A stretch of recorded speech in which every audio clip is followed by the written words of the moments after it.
Yo,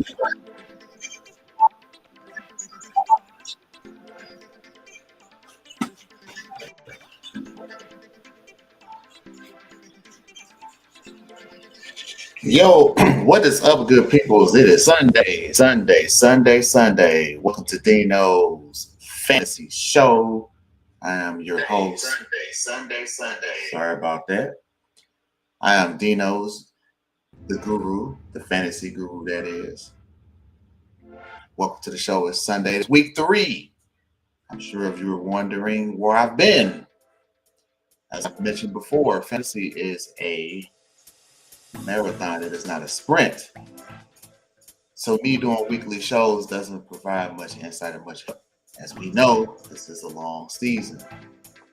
Going on today is because we're at the quarter pole, or just about the quarter pole. I preached in the preseason about injuries, and the injuries have already shown their faces.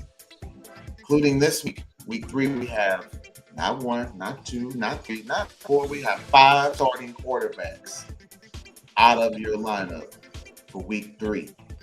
So do a quick recap and see how do we pivot based on these injuries we be presented with. I want to give everybody a minute to get in the stream. If you're going to join, I did post a poll in the comment section if you want to reply to that. The poll question of today is, who's been the biggest fantasy surprise thus far through week 3? Get your vote in the comment section. All right, we're going to give it just a minute and then we're going to get started because I know you're all scrambling to set your lineups. I have lineups set as well. So I'll be right back in just a minute.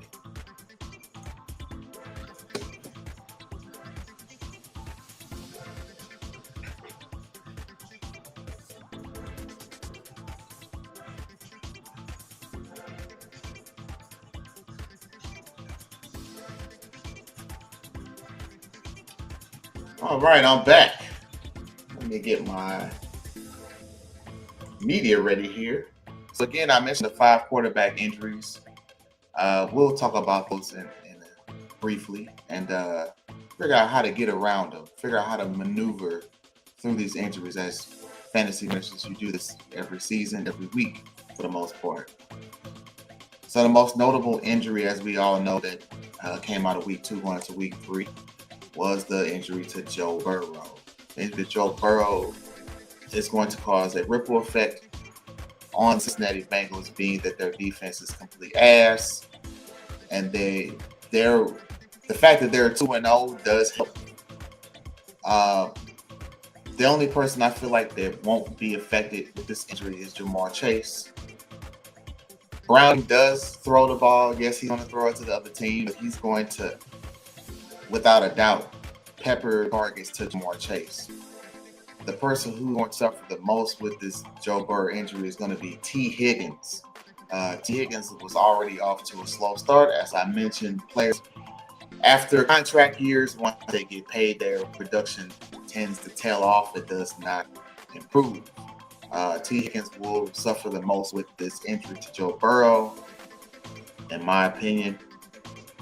Obviously, it's a wait and see, but based on past trends, I believe that Ja'Marr Chase will not be affected as much as T. Higgins or the other receivers on the Bengals. On to the next quarterback injury, Jayden Daniels. Now, this was a surprise. I know we all saw him go down in the third, and he was a little hobbled after a tackle. Apparently, he's got some knee. Not quite sure how much time he's going to be out. The Commanders could just be taking the cautious approach. Like I said, it's a long season. You don't want to rush him back too soon. Marcus Mariota gets to start. He's a seasoned veteran, borderline fantasy zombie. If you don't know what a fantasy zombie is, check my channel. I did post a short video explaining what that is. Now, the other dilemma in the Commanders' locker room is the backfield situation. As you all know, they traded Brian Robinson Jr. Right before the start of the season. Basically going into the season with Austin Eckler Ja'Cory Krosky-Merritt, aka Bill, and a couple of other journeyman running backs, McNichols and I believe Rodriguez. The problem now is Austin Ekeler ruptured his Achilles. He's out for the season. So now you're down to Bill, who's a rookie, and Rodriguez and McNichols. Not quite sure how that split's going to go. I do have several shares of Bill across my fantasy teams. I'm definitely starting him this week. And again, it's a wait and see how that backfield situation is going to play out. The effect that Daniels not being in the lineup isn't as great as it would be if Mariota wasn't a mobile quarterback. Daniels and Mariota similarly run the same read option system. So it's not much of a downgrade. Obviously, you're going to downgrade the commander receivers, but the running back should not really see much effect from the quarterback change. What we're looking for is to see who's going to get those carries now that Austin Ekeler is out for the season. So TBD on that situation, something to monitor in the next couple of weeks. All right, next injury, we got Brock Purdy. Brock Purdy appears to be out 2 to 5 weeks. So Kittle was already on IR. Now Brock Purdy is out. So that leaves Christian McCaffrey and possibly Jauan Jennings as the only notable starters I would use from the 49ers. I know Pearsall is there. Mac Jones didn't look too bad last week filling in. But again, that's 1 week. The problem with Mac Jones is consistency. He'll do it 1 week and just for next week. So they 49ers do play the Cardinals this week in San Francisco. We'll see if Mac Jones can stack together 2 solid outputs. McCaffrey wasn't affected as much with the Brock Purdy injury. Again, similar to the Bengals, I would say the secondary receivers are the ones who get hurt the most when the starting quarterbacks are out, i.e. Pearsall and Jauan Jennings. Moving on to our next injury, J.J. McCarthy. Now, this is an interesting injury just based on the fact I was never sold on J.J. McCarthy. I'm not quite sure what the Vikings' move was by not re-signing Darnold. I believe the best move they could have made was to re-sign Darnold for another year and at least have that good backup in-house and move McCarthy along those lines. I don't think he's ready. Yes, they did win the first game against the Bears, but it's the Bears, right? Take it with a grain of salt. I did not want shares of Justin Jefferson this year based on the fact they were going to push McCarthy out and make him the starter. Now with J.J. McCarthy out, as well as Aaron Jones Sr., that leaves that backfield to Jordan Mason. I believe I mentioned that in one of my preview shows during preseason. Is that's somebody you want to roster with the injury history of Aaron Jones? That eventually that could be his back. That could be a bailout situation, and we know we don't have that many in the NFL currently, besides Baltimore and San Francisco. So McCarthy's out. I believe it was 3 to 4 weeks. I believe was the number given, give or take a week or two. I could be wrong, but they're in a competitive division. The Vikings are 1-1. They can ill afford to fall too far behind Green Bay or Chicago, in fact, if they do want to reclaim that division title. Pass catchers, again, Jefferson will be fine.